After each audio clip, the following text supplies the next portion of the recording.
Hi everyone, welcome to Chalk Talk Med, where I cover high yield medicine topics for students. In this video, we're going to be talking about one of the more interesting types of necrosis. It's known as fibrinoid necrosis. All right, so here's our outline. We're going to start with an overview of cell death and see where fibrinoid necrosis fits in. Then we're going to talk about what we mean by fibrinoid necrosis, and the name is actually going to help us figure out what the underlying pathophysiology is. Then we're going to talk about the two main causes and the mechanism by which they cause this. And then finally, we're going to wrap up by covering the histology findings on this. So future pathologists, don't worry, I got both of you covered.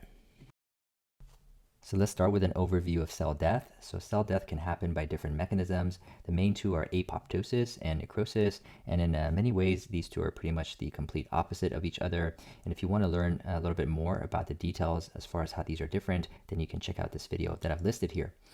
But for our purposes now, what we need to know is that we can't just stop here at the difference between them, because as it turns out, each of these cause cell death by additionally different mechanisms. So for apoptosis, you have the intrinsic pathway versus the extrinsic pathway. And for necrosis, you actually have 6 different subtypes of necrosis, and each of these subtypes indicate the different morphology of that underlying necrotic tissue, and that's how they're different from each other. All right, so now let's talk about necrosis and its different tissue types. So here are the 6 that you saw on the last slide. First thing I want to mention here is the name. So these names can seem kind of random, but the names actually describe what the underlying necrotic tissue looks like. So they're kind of describing what the hallmark feature is of that necrotic tissue. For example, liquefactive means that that tissue is liquefied. Caseous refers to that tissue being cheese-like. Fat means that tissue has a lot of fat cell accumulation, etc. The second thing that's important to mention here is that each of these types of necrosis has its own specific underlying pathophysiology, specific diseases that cause them, and what the histopathology is going to look like. And those are the kind of things that you need to learn to be able to compare and contrast, to be able to answer test questions about this topic. All right, so now let's get into fibrinoid necrosis, and the key here is fibrin. So remember that each of the 6 types of necrosis, their tissue has specific hallmarks that help you distinguish it from the other types of necrosis. And for fibrinoid necrosis, there are 2 very important things to remember. Number 1, the necrotic tissue has lots and lots of fibrin or other plasma proteins inside of it. Hence, this is known as fibrinoid necrosis. And number 2, the site of necrosis is always going to be injured blood vessels, mostly the small and medium ones. But the key is to remember that the injury here, the necrosis, occurs in blood vessels. That's the only place that you're going to see fibrinoid necrosis. So if you see fibrinoid necrosis, the tissue you're looking at is blood vessels. And if you see necrosis of blood vessels, you're looking at fibrinoid necrosis. Very straightforward. Now, why fibrin of all things? So why is it that in this kind of necrosis, there's lots and lots of fibrin? So let's talk about what fibrin is.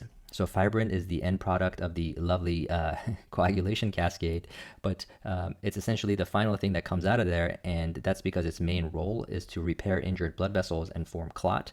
Therefore, the location where it's found at the highest levels is going to be circulating within blood vessels. So essentially, inside of the lumen of this blood vessel right here, there's a lot of fibrin floating around. So it makes sense that when you have injury to the blood vessels, this necrotic tissue is going to have a lot of this fibrin that's going to accumulate inside of it, and that's why it's a hallmark of fibrinoid necrosis, and that also helps you remember this. All right, so now we can move on to the causes of fibrinoid necrosis, and really we're talking about the causes of blood vessel injury because that's what's leading to this fibrinoid necrosis. So there are 2 main causes of this. Number 1 is immune mediated, and number 2 is going to be mechanical due to very high blood pressures. So let's start first with immune mediated.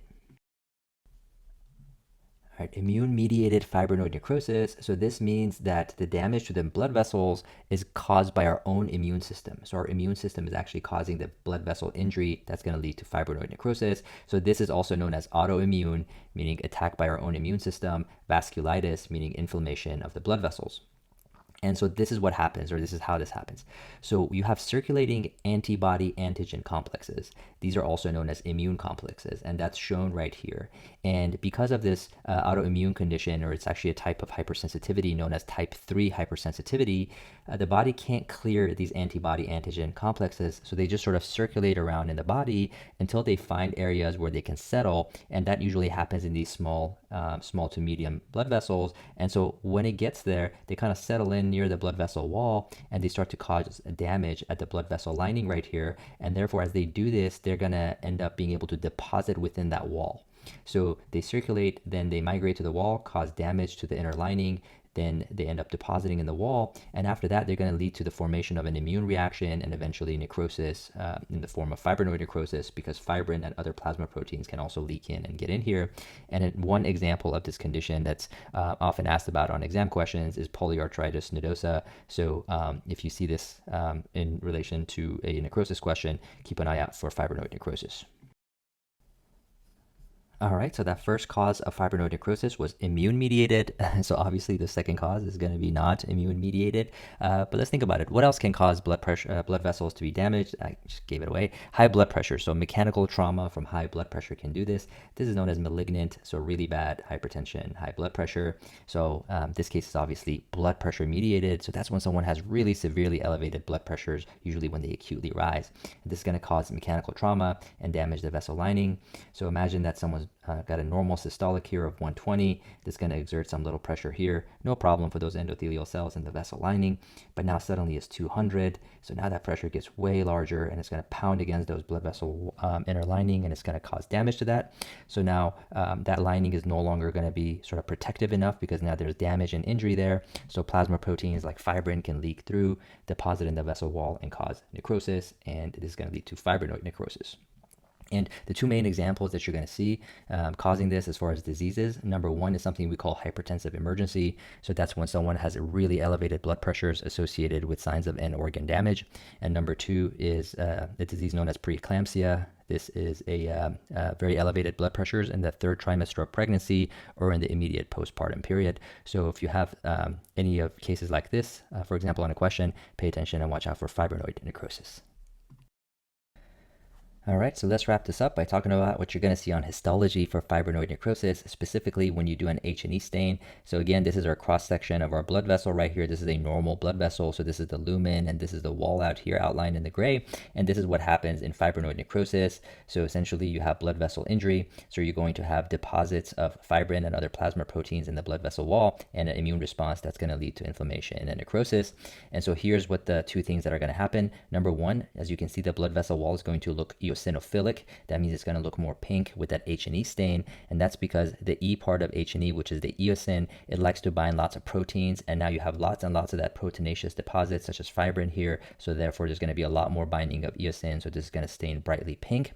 And the second thing is that it's going to be thickened, so you can see that this wall is thickened compared to normal, and that's again as a consequence of all those deposits and inflammation that led to thickening of the blood vessel wall. So these are the two key findings on histology of fibrinoid necrosis.